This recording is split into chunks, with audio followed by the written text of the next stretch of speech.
The crystal glasses clinked as Amanda raised her fourth toast of the night. To Daddy's 60th, she beamed, and to wise investments.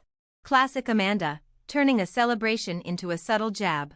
I took a slow sip of wine, watching my family orbit around our father's grand dining table, the same table where, 3 years ago, our grandfather's will was read. I'm Sarah Mitchell, the youngest of 3. And according to everyone here, the one who squandered her inheritance. If only they knew my so-called mistake just multiplied into $8 billion yesterday.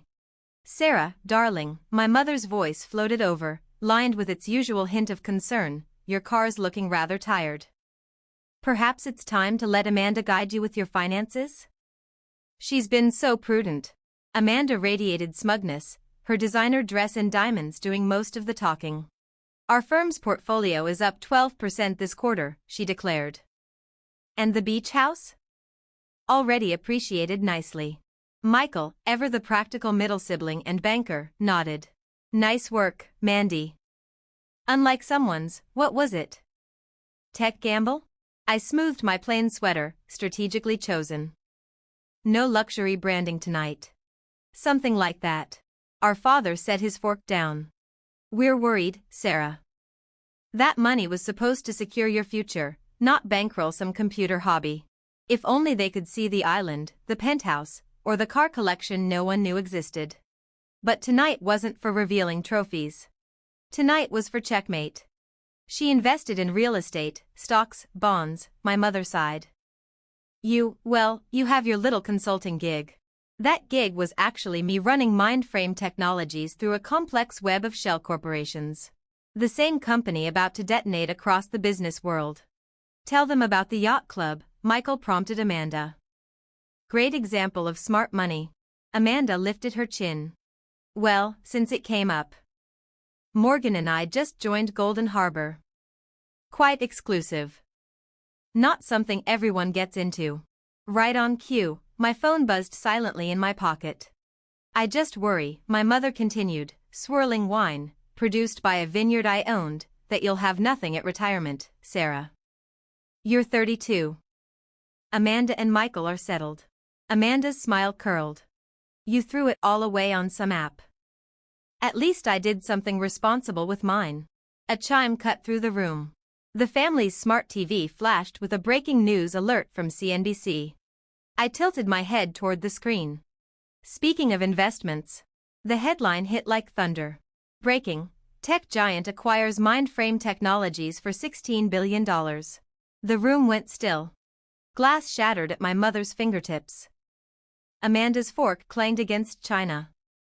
Michael coughed violently into his drink. The anchor's voice took over.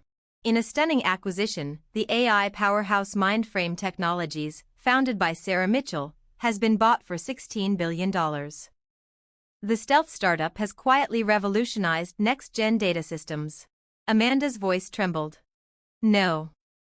You wasted your inheritance. Everyone said so. I glanced at the notification on my phone. Actually, I invested it. Just not in yacht clubs and vacation homes. My father looked like he'd seen a ghost. But, you drive a used Honda. People let you think small when they assume you're nothing. I stood, walking toward the hall to retrieve my actual coat, custom Burberry, monogrammed and pristine. Oh, and Amanda? About Golden Harbor Club. I bought it last month. Membership revoked. Michael's fingers were flying across his phone. Sarah, he whispered, eyes wide. Forbes. Wall Street Journal. Tech billionaire in disguise. You're everywhere. I nodded slowly, letting the silence expand. All those dinners. The lectures. The pity. While you were measuring returns, I was building an empire. Another buzz. My assistant, not the temp job they thought I worked, was right on time. Ms. Mitchell, the jet is ready. Tokyo team awaits. My mother looked dazed. Private jet? One of 12. I walked toward the door. Oh, and Amanda? That yacht you bragged about last Christmas? Mine's bigger. And faster. Amanda stared, speechless. And the condo I live in? Just a cover.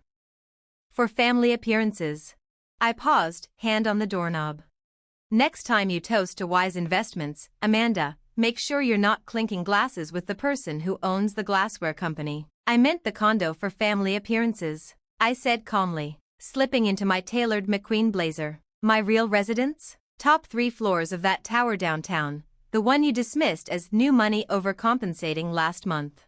My father, still staring at the CNBC headlines, found his voice. But why lie to us? I checked my watch. Patek Philippe, quietly worth more than Amanda's entire beach estate. Because you taught me something invaluable. Success hits hardest when no one sees it coming. The morning after the explosion. I sat in my real office, 100 stories above the city, inside Mindframe Tower. Panoramic glass wrapped around me like armor, offering a perfect view of the Golden Harbor Club below. Amanda was probably still trying to piece together last night's demolition of her pride. Your sister's called 17 times, James, my executive assistant, reported without flinching. Michael's messaged you on LinkedIn. Your mother updated her country club bio to mother of tech visionary Sarah Mitchell. I raised an eyebrow, amused. The wall-to-wall display scrolled through headlines like a victory parade. The $16 billion shock, inside Sarah Mitchell's hidden empire. From heiress to industry queen. Mindframe breaks every rule and wins. James kept going. The Wall Street Journal wants an exclusive. Amanda's husband Morgan has sent 4 separate emails regarding collaboration opportunities. My phone buzzed. Amanda again. Family emergency meeting. Mom, dads. Not a request. Before I could reply, James added, your mother's in the lobby, with photo albums. I switched feeds. There she stood, dressed for a press ambush and gripping dusty childhood pictures like they were golden tickets. Send her up, I said, and James, pull the Golden Harbor Club documentation. Minutes later, she entered, eyes sweeping the room, taking in the tech, the skyline, the empire. Darling, she began, breathless, we had no idea. No, I agreed, you didn't. She clutched the albums to her chest. I brought photos for the media. They'll want to see your roots, your family, your support system. I raised an eyebrow. Support? Like when you told your bridge club I was still finding myself? Or when you suggested I apply for Amanda's receptionist position? She winced. We were worried. You seemed lost. While I was building all of this, I gestured toward the skyline. The Riverside Tech Hub? Mine. The Marina Properties? Mine. Amanda's precious beach house neighborhood? Acquired last week. My phone buzzed again. Amanda, panicking. Don't revoke my club membership. Mom's coming to talk sense into you. Too late, I muttered. My mother stepped closer, fumbling through her purse. We're hosting dinner tonight, a proper celebration. Amanda's invited the Reynolds, their sons in venture capital? No, I cut in smoothly. Amanda's not hosting anything, because this morning, I replaced the club's board. Ownership has its privileges. James appeared in the doorway. The acquisition team is ready. Ms. Mitchell. I turned to my mother. Give Dad my regards. And those photos? Not necessary. Forbes already has an exclusive. They know exactly how I built this, from silence, from strategy, from being underestimated. Security approached. My phone lit up again. Michael, this time. Let's talk. Directors want a partnership. Maybe we keep it in the family. I chuckled and typed back. Too late. I own 30% of your bank. Check tomorrow's headlines. The Mindframe acquisition ceremony was electric. Cameras flashed. Journalists swarmed. The massive digital screen above displayed live metrics. Acquisition price, $16 billion. Post-merger valuation, $30 billion. Climbing fast. Projected net worth, Sarah Mitchell, $22. 4B. James leaned over. Your entire family's here. I glanced at the press section. There they were, my parents, Amanda, Michael, even Morgan, all dressed like they'd supported me since day one. Amanda was already working the room, pretending this empire had her fingerprints on it. My phone buzzed again. Michael, board is impressed. Want to talk strategy. Can we meet? I smirked, typing. You're late. Majority control shifted this morning. Welcome to your new boss. A Bloomberg reporter approached. Mike extended. Ms. Mitchell, your sister told us she always believed in your vision. Would you say your family's support helped drive your success? I caught Amanda's stiff posture in the crowd. Actually, I said clearly. My success came in spite of their doubt, not because of their faith. Sometimes, the deepest fuel comes from being dismissed. My mother's smile cracked. 2 minutes to signing, James whispered. I walked to the podium. I remembered every birthday dinner where they laughed about my tech hobby. Every holiday Amanda flaunted her stock reports. Every time Michael told me to grow up and get serious. Now here I stood, center stage in a designer suit, worth more than their portfolios combined. 30 seconds. In the crowd, Morgan fumbled with his phone, checking his Golden Harbor Club status. Revoked, permanently. I signed the papers. Mindframe's valuation surged to $35 billion. Applause exploded. Cameras flashed like fireworks. Ms. Mitchell, someone called. What's next? New headquarters? Yacht? Private island? I checked the time on my Cartier. Already have all three, I said, calm as thunder. But I think it's time I moved out of that condo. James leaned in. Amanda's asking about rescheduling the family dinner.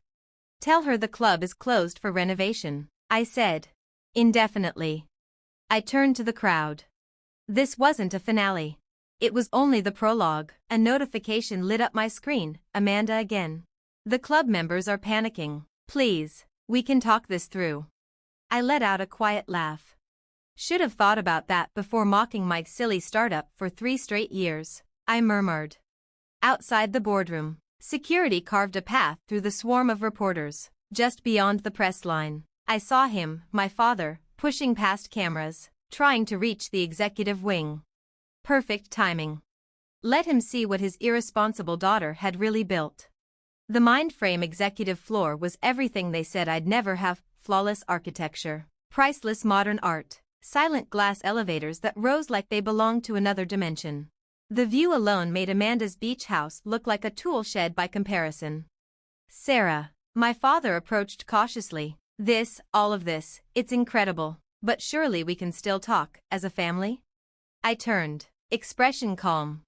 Now we're a family? Funny how that works, isn't it? I'm only a daughter again now that I'm worth billions. I walked to the window wall, the skyline stretching below me, my skyline, my city, my proof. You thought I squandered my inheritance. I built a legacy. Every tower, every startup you dismissed, every late night you mocked, it was all part of this. My mother's voice was barely a whisper. But why lie to us? Why all the secrecy? I turned to face her fully. Because you taught me something important. Success doesn't need applause from doubters. It just needs results.